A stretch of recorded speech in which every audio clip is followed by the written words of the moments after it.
Defence nuclear कॉरिडॉरला शेतकऱ्यांचा तीव्र विरोध. सावनेर तहसील कार्यालयावर घेराव. सावनेर परिसरात प्रस्तावित डिफेन्स न्यूक्लिअर कॉरिडॉरसाठी जमीन संपादनाच्या हालचालींना विरोध करत आज प्रकल्पबाधित शेतकऱ्यांनी सावनेर तहसील कार्यालयावर जोरदार मोर्चा काढत घेराव घातला. मोठ्या संख्येनं सहभागी झालेल्या शेतकऱ्यांनी आपल्या जमिनी वाचवण्याचा निर्धार व्यक्त करत प्रशासनाविरोधात घोषणाबाजी केली. यावेळी शेतकऱ्यांनी तहसीलदार आणि उपविभागीय अधिकारी यांना निवेदन देत कोणत्याही परिस्थितीत आपली शेती प्रकल्पासाठी देणार नसल्याची भूमिका स्पष्ट केली. आंदोलनादरम्यान जमीन आमच्या हक्काची आहे, ती आम्ही कोणत्याही परिस्थितीत देणार नाही, 1 इंचही जमीन देणार नाही, अशा जोरदार घोषणा देण्यात आल्या. शेतकऱ्यांचं म्हणणे आहे की शेती हीच त्यांच्या कुटुंबाच्या उदरनिर्वाहाचा एकमेव आधार असून योग्य चर्चा, पारदर्शक प्रक्रिया आणि शेतकऱ्यांची संमती न घेता कोणताही निर्णय स्वीकारला जाणार नाही. प्रशासनानं शेतकऱ्यांचं निवेदन स्वीकारून त्यांच्या मागण्या शासनापर्यंत पोहोचवण्याचं आश्वासन दिले. या आंदोलनामुळे काही काळ तहसील कार्यालय परिसरात तणावाचं वातावरण निर्माण झाले होते. पुढील निर्णय होईपर्यंत आंदोलन अधिक तीव्र करण्याचा इशारा शेतकरी संघटनांनी दिला आहे. सावनेर प्रतिनिधी.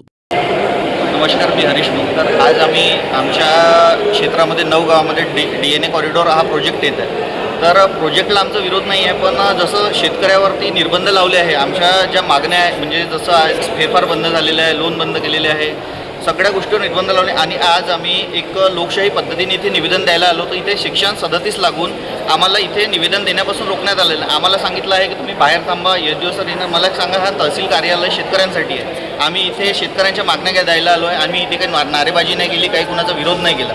आम्हाला एक लोकशाही पद्धतीने निवेदन देण्याचा अधिकार आहे आणि सर्व शेतकरी आमचे इथे आणि सेक्शन 37 लावले आणि पोलीस बंदोबस्त इथे लावल्यामुळे आमचे अर्धे शेतकरी बिचारे घाबरलेले आहे. कारण साधारण परिवारातले आहे, तर अर्धे शेतकरी बिचारे आमचे परत गावाला गेलेले आहे. आमची एकच मागणी आहे, जसं आमच्यावरती निर्बंध लावले, तुम्हाला अधिकार आहे ना, पण तुम्ही एकदा शेतकऱ्याला विश्वासात तर घ्या, शेतकऱ्याला विचारा तर की तुमच्या मागण्या काय. आमच्यावर निर्बंध लावून दिले नाही, आम्हाला सांगितलं की तुमच्या इथं प्रोजेक्ट येणारच आहे, पण तुम्ही शेतकऱ्याला विचारा तुमच्या मागण्या काय. अजूनपर्यंत तुम्ही मोबदला किती देणार आहे ते नाही माहिती, प्रोजेक्ट कोणता येणार आहे ते नाही माहिती आहे. जे आमचा जो DNA कॉरिडॉर आहे, जो प्रकल्प आता त्यांनी 2709 हेक्टरच्या जवळपास त्यांनी जी मागणी केलेली आहे, मागत आहे आमची परवानगी न घेता त्यांनी पहिली गोष्ट सेक्शन लागू केलेली आहे. वरून आम्ही सर्व ग्रामपंचायतींनी, ज्या 8 ग्रामपंचायती आहे त्या 9 गावं आहेत, त्यांनी सर्वांनी एकतेनं एकच निर्णय घेतलेला आहे, ग्रामसभेत घेतलेला आहे की आम्हाला 1 इंचसुद्धा जमीन द्यायची नाही आहे.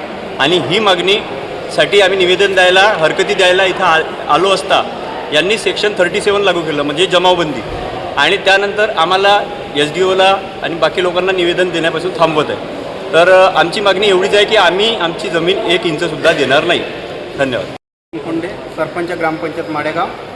शासनाने जो आमच्या इथे होऊ घातलेला MIDC प्रोजेक्ट आहे, त्या MIDC प्रोजेक्टला आमचं सर्वस्व 9 गाव आहे, 8 ग्रामपंचायत, त्या 8ही ग्रामपंचायतच्या ग्रामसभेचा ठराव घेऊन या प्रोजेक्टला आमचा पूर्ण विरोध आहे.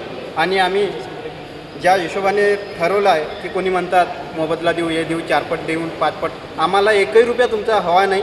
फक्त आम्ही आमची जमीन देणार नाही एवढं आम्ही ठाम गृहीत धरलं आहे.